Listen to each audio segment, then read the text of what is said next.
kebijakannya untuk sekarang ini khusus untuk muatan kendaraan aja. Pertama untuk sembako, logistik itu diutamakan. Untuk mobil pribadi untuk saat ini tidak diperbolehkan kecuali emergensi.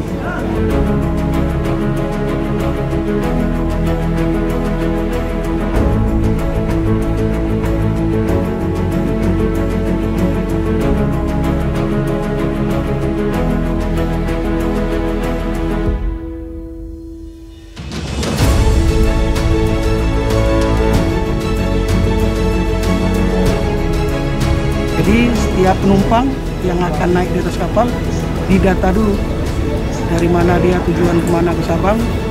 Jadi nanti setelah didata kita tahu ini penumpang nih yang dari luar atau yang dari Sabang atau yang dari Banda Aceh.